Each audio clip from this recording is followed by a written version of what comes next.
I gave over 2 decades of my life to Ridgeport Steelworks in Dayton, Ohio, 22 years. Not one serious injury, not one missed inspection. I was the plant's backbone, its quiet guardian. So when I walked into that conference room and saw 2 unfamiliar faces waiting for me, I already knew. One of them, a fresh-pressed suit with polished shoes and a smug smirk, was Ian Halpern, the new efficiency consultant. The other, Lacey from HR, had a manila envelope in front of her, hands folded like she was about to deliver a eulogy. If this made your blood boil already, type justice in the comments. Marshall, Lacey began gently, the company is optimizing costs. As part of a strategic reorganization, we're sunsetting legacy roles to bring in newer frameworks for supervision. Ian chimed in with buzzwords: cost realignment, performance modernization, agile oversight. Beneath the corporate fluff was the truth. I was too expensive. My replacement, a kid named Trent Baxter, 29 years old, recent business grad from Michigan State. He'd never set foot on a factory floor in his life. They wanted me to train him for 2 weeks, then I'd be out. Half my pension split into quarterly payouts, like they were rationing my dignity. I didn't argue. I didn't shout. I took the envelope and nodded. 22 years of loyalty met with a handshake and a spreadsheet. On the drive home, I passed the diner where my wife and I used to eat before she passed.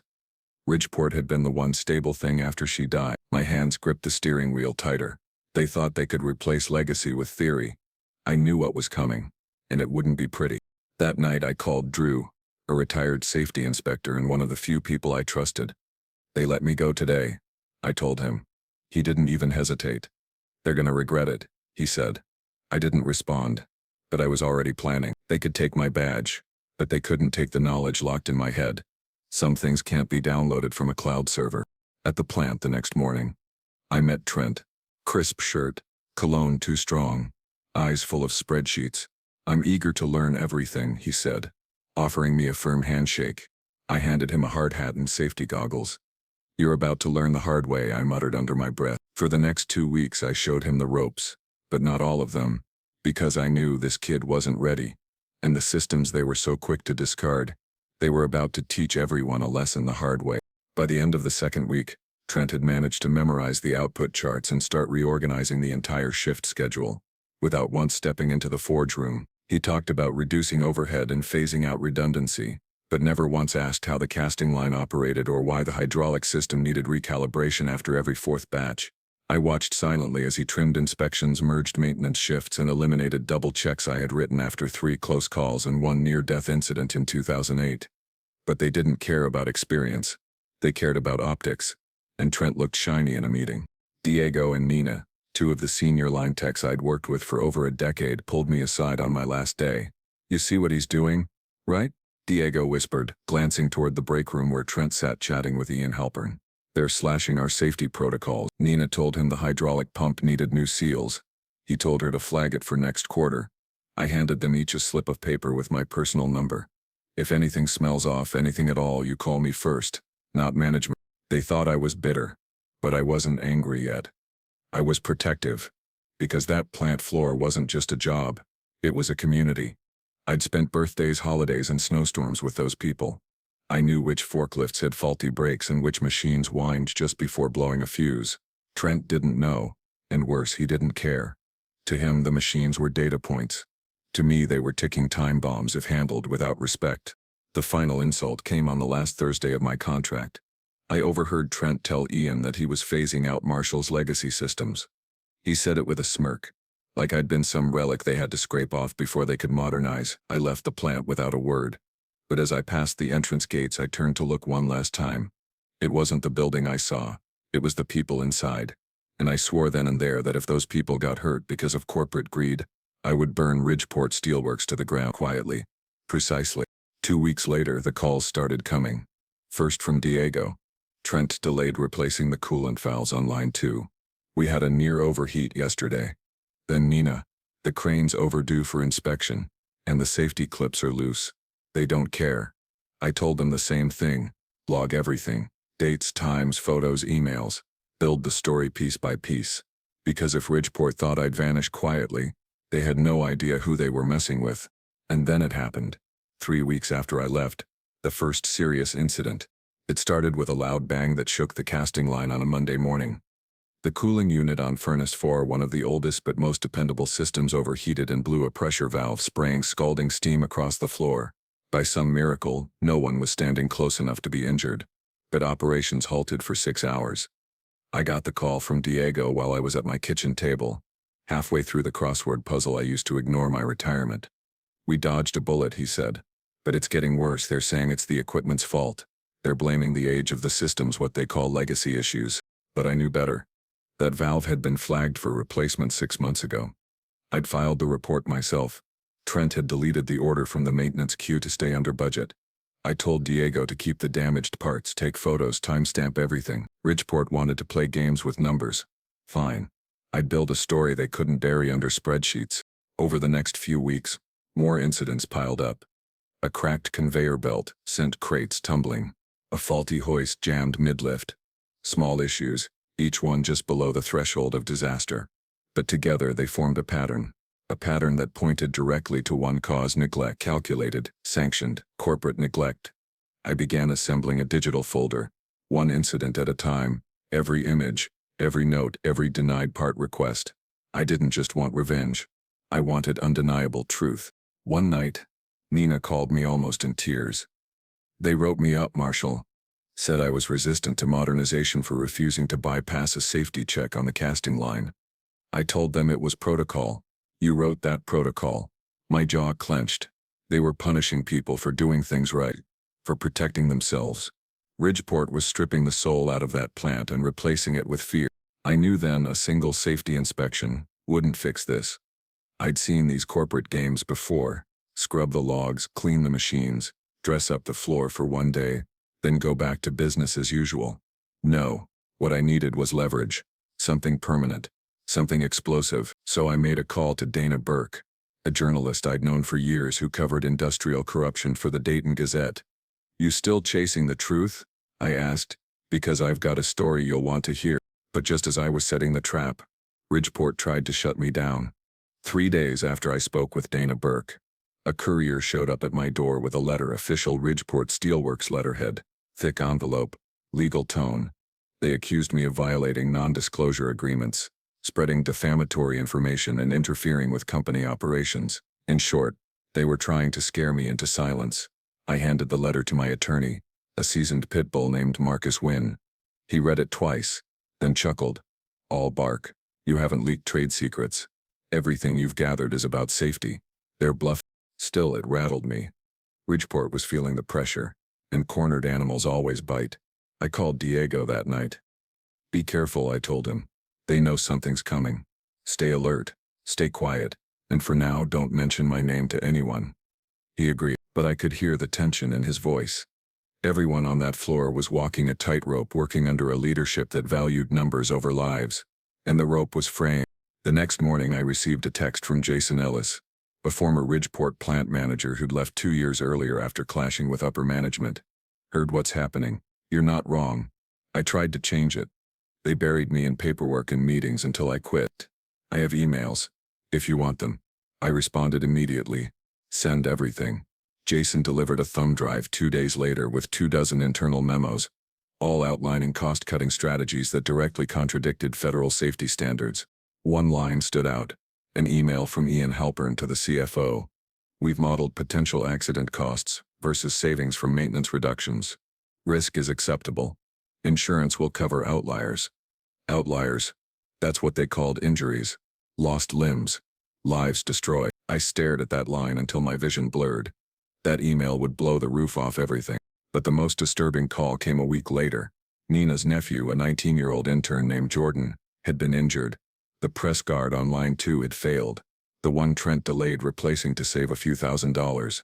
Jordan lost 2 fingers. Ridgeport was already spinning it as operator error and had him sign a release form while still on pain medication. I stood in my living room shaking with fury. That was it. The line had been crossed. I didn't sleep that night. I gathered every file, every name, every timestamp. I reached back out to Dana and said, "We're going public. I want this on the front page." Dana Burke wasn't just a journalist. She was a force of nature when it came to corporate takedowns. After hearing the details, Jordan's injury, The falsified logs, the pressure to ignore safety procedures. She sat back in her chair and said, "This story doesn't just speak, it screams." I handed her a thick folder. "And that's just part one," I said. "There's more coming. But if we're gonna do this, we do it right. We don't just expose them, we bury the whole strategy." The next day, I called an emergency meeting at Frank's garage, a neutral space away from prying eyes. Diego, Nina, Sam, and 3 other veterans from the floor showed up, faces tired but determined. I laid everything out: the emails from Jason, the injury report from Jordan's doctor, the cost-cutting memos, and the NDAs they were forcing injured workers to sign. This is bigger than Trent. This is systemic. They knew exactly what they were risking and they did it anyway. Silence filled the room. Then Sam spoke, his voice low. "So what's the plan?" "We hit them from 3 sides," I said. Dana breaks the story publicly. The State Safety Board gets a copy of every real maintenance log. And we go directly to Ridgeport's biggest client, Blue Haven Construction. If they pull out, Ridgeport bleeds. Diego raised an eyebrow. "That'll get us all fired." "Only if we're still working there when it drops," I said. "I'm not asking you to blow your cover. Just keep collecting. Quietly. I'll make the noise." Meanwhile, I made another move. I contacted the safety board again. But this time I didn't just send evidence. I offered to walk them through every falsified entry, every discrepancy between what was filed and what was real. Helen, the inspector, remembered me from my years at Ridgeport. "You always ran a tight ship," she said. I wondered why things felt off during the last inspection. I told her the truth. They staged the whole thing. Falsified logs. Deep cleaned only the visible areas. The real problems are buried. And then the final domino fell. Trent reached out. He wanted to talk. Off the record. "I didn't know, Marshall," he said over the phone. "They told me the protocols were outdated. They told me you were slowing production. But this," he paused, "what they did to Jordan, what they're asking me to sign off on now, I can't live with that." My response was simple. "Then don't help me finish this." Trent met me at a roadside diner off Route 27. He looked like hell, dark circles, twitchy hands, a voice laced with guilt. Gone was the confident grad with all the right answers. What sat across from me was a man unraveling under the weight of his conscience. "They told me it was standard procedure," he began. "That these delays were harmless. That accidents were rare." I slid a flash drive across the table. "Open it." He plugged it into his laptop and stared at the files. Jordan's real injury report, the maintenance denials with his name signed electronically, the before and after logs that didn't match. He ran his hands through his hair. "They used me." "No," I said. "You let them. But you can stop that now." He leaned forward. "What do you want from me?" "Everything. Every email. Every instruction. Every approval you were pressured to give. You know what's happening. You've seen it. Make it undeniable." Trent exhaled, nodded once, and said, "I'll send you what I have tonight. But, Marshall, if this goes public, I'm done in this industry." I didn't flinch. Better to lose a title than to live with blood on your hands. That night, his files landed in my inbox, over 200 internal emails, annotated logs, and a PDF summary that connected every skipped inspection and denied repair order to specific cost reduction initiatives. It was the final nail. I bundled it with everything else and sent 3 packets. One to the state board, one to Dana, and one to Blue Haven Construction's director of risk management. Then I waited, the kind of stillness before a storm, not nervous, focused. It didn't take long. Dana dropped the story 2 days later. "Steelworks of shame. Inside the company putting profits over lives." The headline caught fire. Photos of Jordan's mangled hand, the cost-cutting memos and quotes from anonymous floor workers painted a picture of corporate rot. Online outrage exploded. Comments flooded in. Former employees shared their horror stories. Whistleblower protections were demanded. I watched it all unfold from my living room in silence. The next morning, Blue Haven suspended all contracts with Ridgeport pending a full safety audit. Shares plummeted 14% in a day. The safety board announced an emergency investigation into all Ridgeport sites. And then the call came. "Marshall, it's Ian Halpern." His voice had lost its arrogance. We'd like to meet. This situation has escalated beyond what anyone anticipated." "Oh," I said calmly. "I anticipated it perfectly. I'll see you at the plant tomorrow morning, and I'm not coming alone." When I walked through the Ridgeport gates that morning, the place was frozen in panic. Security hovered by the main doors. HR was running emergency meetings. Managers paced in circles, whispering into phones. The media storm hadn't just bruised them. It shattered their illusion of control, and I wasn't alone. Trent stood beside me, shoulders squared, a folder in his hand marked internal correspondence. Dana was outside in a parked car with her camera crew, ready to roll if this meeting went sideways. I wasn't just back. I was holding the detonator. Ian Halpern waited for us in the glass conference room with 2 company attorneys. "Marshall," he began, trying to mask his nerves. "We're prepared to discuss a resolution. Quietly, we understand that some of the systems implemented post-transition may have introduced challenges. Call it what it is," I interrupted. "Negligence. Cost-cutting at the expense of human lives. Jordan Calloway lost 2 fingers. That's not a challenge. That's a choice." The silence in the room turned cold. Ian's lawyers shifted uncomfortably. Trent handed over the folder. "These are the emails I was told to delete. They're time-stamped and backed up externally." One of the lawyers cleared her throat. "What is it you're asking for exactly?" I leaned forward. 1 full reinstatement of every safety protocol. 2 independent audits for every site. 3 mandatory safety training for all management. 4 a formal public apology to the injured employees and their families. 5 every disciplinary action against workers for following correct procedures. Reversed. Ian started to protest. "That's not realistic. Then the next press release includes every voice recording and every internal document we haven't published yet, and Dana will be at the front gate in 10 minutes. The lawyer whispered something in Ian's ear. His face went pale. "Fine," he said finally. "We'll meet your terms, but we need time to draft it all properly." "You have 72 hours, I said, "and it better come with action, not just words." I stood up and walked out. Trent followed me, looking like he'd just dodged a bullet and walked into a new life at the same time. "Thank you," he said quietly. "Don't thank me," I replied. "Thank your conscience for waking up before it was too late." Outside, Dana rolled down her window. "How'd it go?" "They folded," I said. "But we're not done yet." "What's next?" she asked. I looked back at the plant. I rebuild what they tried to destroy. But on my terms this time. 3 weeks later, Ridgeport Steelworks was no longer recognizable. The board of directors had forced Ian Halpern to resign. Lacey from HR was reassigned to another facility, one without people to steamroll. Trent stayed on, but in a completely new role, safety compliance lead, answering directly to a newly formed oversight committee. And the title they offered me? Executive Consultant, Safety and Operations Reform. Not an employee. No contracts, just a $300 per hour retainer and the authority to fix everything they had broken starting from the ground up. But I didn't go back for the title. I went back for the people. For Nina, who finally got promoted to shift manager. For Diego, who walked me through the welding line and said, "Feels like the floor can breathe again." For Sam, who returned after Ridgeport begged him to run maintenance the way he used to. No more shortcuts.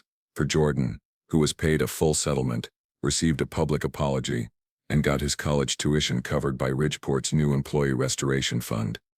I saw him the other day. He smiled, held up his 3 good fingers and said, "Thank you, Mr. Gaines. You saved a lot more than just my hand." And the best part? Blue Haven Construction came back. After completing their own audits and seeing the reforms, they reinstated their contracts on the condition that I personally review all critical safety changes. The power wasn't in a badge or a desk anymore. It was in the trust I had earned over 2 decades. The floor workers didn't salute me. They didn't clap when I walked in, but they looked me in the eyes and nodded. That was enough. Ridgeport Steelworks learned the hard way that legacy isn't something you can replace with a degree in a spreadsheet.